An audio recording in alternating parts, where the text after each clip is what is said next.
போற்றி புகழ்ந்த வண்ணமாக 25 ஆண்டுகளுக்கு மேலாக சிறையில் வாடும் இஸ்லாமிய ஆயில் சிறைவாசிகளை விடுதலை செய்ய கோரி நடத்தப்படுகிற இந்த கவன ஈர்ப்பு ஆர்ப்பாட்டத்தினுடைய தலைவர் அன்பு சகோதரர் SM இதயத்துல்லா அவர்களை முன்னிலை வைத்துக் கொண்டிருக்கிற சகோதரர் KM ஷரீப் அவர்களே,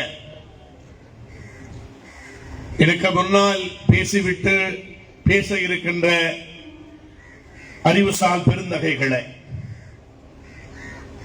செவிவழி செய்தியின் மூலமாகவே கூடியிருக்கிற அன்பு சொந்தங்களே, உங்கள் அத்தனை பேருக்கும் இறைவனின் சாந்தியும் சமாதானமும் உண்டாகட்டும் என்று பிரார்த்திக்கிறேன்.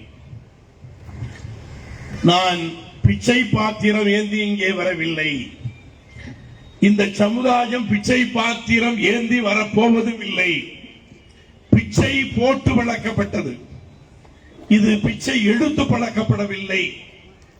ஆட்சியாளருக்கு சொல்லுகிறேன், ஐயன் வள்ளுவன் சொல்லுகிறான், என் நன்றி கொன்றார்க்கும் உய்வுண்டாம், உய்வு இல்லை செய் நன்றி கொன்றவர்க்கு என்கிறான். நாங்கள் உங்களுக்கு வாக்குகளை தந்திருக்கிறோம். நீங்கள் எங்களுக்கு தந்த உத்தரவாதத்தின்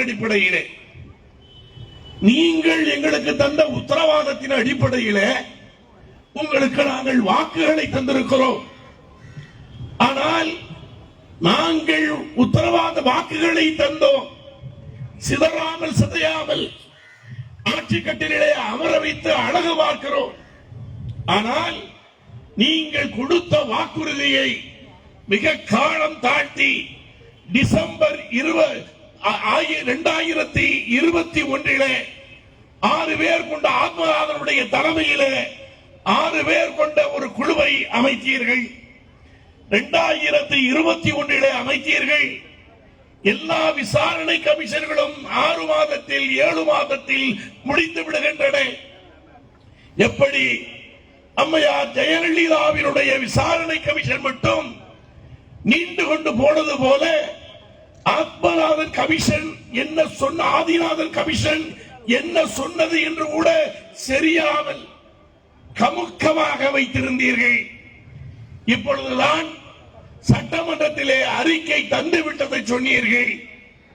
சொன்னது மட்டுமல்ல, இங்கே எனக்கு முன்னால் பேசிய தோழர் தியாக அவர்கள் சொன்னார்கள், சட்ட ரீதியாகவும் நீங்கள் போராட வேண்டும் என்று. சட்ட ரீதியாகவும் குடும்பத்தார்கள் போராடி கொண்டிருக்கிறார்கள். அதன் அடிப்படையிலே நாகூரை சேர்ந்த உமர் ஃபாரூக் என்பவர் உச்சநீதிமன்றத்திற்கு சென்று அவர் போராடியதிலே இங்கே இருக்கிற ஆட்சியாளர்கள் என்ன அவர்கள் அபிடவிட்டிலே போட்டார்கள் என்றால், இவர்களை வெளியே விட்டால் மிக ஆபத்தானவர்கள், சட்ட ஒழுங்கு பிரச்சனை ஏற்பட்டுவிடும், இந்த நாட்டிலே கலவரங்கள் ஏற்பட்டுவிடும் என்றெல்லாம் இவர்கள் போட்டார்கள். ஆனாலும் உச்சநீதிமன்ற நீதியரசர் அப்படி என்றால் இவர்களை எத்தனை ஆண்டுகளுக்கு நீங்கள் பூச்சாண்டி காட்டிக் கொண்டிருப்பீர்கள் என்பதை சுட்டிக்காட்டி, நான் வேண்டுமானால் 6 மாதம் நீண்ட பரோல் தருகிறேன் என்று அந்த சகோதரருக்கு பரோல் கொடுத்தார்கள். அதன் அடிப்படையிலே கோவையில் ஊமை பாபு என்கிற சகோதரனுடைய மனைவி ஜாஸ்மின் அவர்கள் உச்சநீதிமன்றத்திலே வழக்கு தொடுத்தார்கள். அவரிடத்திலே அரசாங்கத்திடத்திலே கேட்கும் பொழுது அவர்கள் உச்சநீதிமன்றத்திலே என்ன சொல்கிறார்கள் என்றால், இதை போன்றுதான் மிக பயங்கரமானவர்கள், இவர்கள் வந்தால் இங்கே சட்ட ஒழுங்கு கெட்டுவிடும் என்று அவர்கள் சொல்லுகிறார்கள். நன்னடத்தை அதிகாரி சொல்லுகிறார், இவர்களை வெளியே விட்டால் இங்கே இறையாண்மை கெட்டுவிடும் என்று இங்கே நன்னடத்தை அதிகாரியும் சொல்வதை அவர்கள் சொல்வதாக சொல்லி அவர்கள் அபிடவிட்டை தாக்கல் செய்கிறார்கள். இத்தனையும் சொல்லிவிட்டு அவர்கள் என்ன சொன்னார்கள் என்றால், நாங்கள் ஒரு விசாரணை கமிஷனை அமைத்திருக்கிறோம், அதனுடைய அறிக்கைக்காக காத்திருக்கிறோம், வந்தவுடன் நாங்கள் அவர்களுக்கு ஆயத்தம் செய்வோம் என்று சொல்லி இன்றைக்கு ஜாஸ்மினுடைய வழக்கிலே அவர்கள் 22ஆம் தேதி மறு பதில் சொல்ல வேண்டும் அரசு என்பதை சொல்லி இருக்கிறார்கள்.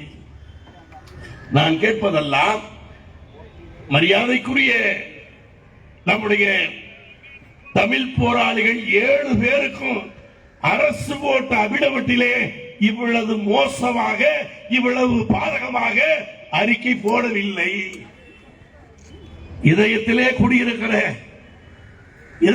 குடியிருக்கிற நமக்குத்தான் இவ்வளவு பயங்கரமாக அரசாங்கம் அபிடவட்டை தாக்கல் செய்கிறார்கள். நான் ஒரு அதிகாரிடத்தில் கேட்கும் பொழுது சொன்னார், நீங்கள் எல்லாம் விவரம் தெரியாமல் பேசிக் கொண்டிருக்கிறீர்கள், நாங்க போட்ட ஜிஓவை நாங்களே மாத்திர முடியுமா, அதனாலதான் அப்படித்தான் நாங்க போடுவோம் அப்படி என்று சொன்னார். நான் அப்ப கேட்டேன், சரிதான், ஆனால் இது அந்த 7 பேரிடத்திலே நீங்கள் இப்படி போடவில்லையே என்னவென்று கேட்கும் பொழுது அங்கே பதில் இல்லை. அன்பு சகோதரர்களே, எடப்பாடி ஆட்சியை நம்ம என்ன சொன்னோம், அடிமை ஆட்சின்னு சொன்னோம். அந்த அடிமை ஆட்சியிலே கூட வலதுசாரி இயக்கத்தை சேர்ந்தவர்கள் விடுதலை செய்யப்படவில்லை. கண்ணன், சசிகுமார் என்கிற 2 வலதுசாரிகள் 2002 சர்தார் என்கிற ஒரு சகோதரரை கொள்ளுகிறார்கள். அப்படி கொலை செய்த அந்த இருவரையும் 799 GO number 799 31/10/2022 Kannan GO number 816 31/10/22 விடுதலை வீரப்பனினுடைய கூட்டாளிகள் ஆண்டியப்பன் 868/11/11/2021 இந்த மூவரையும் விடுதலை செய்தார்கள். நான் சட்ட அமைச்சரை சந்தித்தேன், ஜனவரி 5ஆம் தேதி சந்தித்தேன். நான் கேட்டேன், எடப்பாடி ஆட்சியிலே கூட அந்த இருவரையும் விடுதலை செய்யவில்லை, ஆனால் நீங்கள் நீதியின் பிரகாரமாக இருந்தால் முஸ்லிம்களை விடுதலை செய்யவில்லை என்றால் இவர்களை எப்படி நீங்கள் விடுதலை செய்தீர்கள்? அவர்களை விடுதலை செய்தது தவறு என்று சொல்ல மாட்டேன், ஆனால் அவர்களுடைய நிலையில் அன்றைக்கு 21 கைதிகள் முஸ்லிம் கைதிகள் இறந்தார்கள். அதிலே ஒருவர் இப்பொழுது இறந்து விட்டார். இப்பொழுது 20 பேர் இருக்கிறார்கள். குண்டுவெடிப்பு கைதிகள் 17 பேர் இருக்கிறார்கள். மொத்தம் 37 பேர். அப்ப உடனடியாக நான் பார்த்து அதற்குரிய ஆவணம் செய்கிறோம் என்று அன்றைக்கு சட்ட அமைச்சர் அவர்கள் என்னிடத்திலே வாக்குறுதி கொடுத்தார், ஜனவரி 5. ஆனால் 6 மாதமாகியும் எந்த விதமான பதிலும் இல்லை. அனிபா அவர்கள் பேசும்போது 2024 நாங்கள் யாருக்கு வாக்கு போட வேண்டும் என்பதை தீர்மானித்து விடுவோம் என்று எச்சரிக்கை செய்தார். அதிலே ஒரு சிறு திருத்தம், நாங்கள் யார் கூட்டணியில இருந்தாலும் கம்யூனிஸ்டுகள், விடுதலை சிறுத்தைகள், காங்கிரஸ் நீங்களாக உங்களை மட்டும்தான்.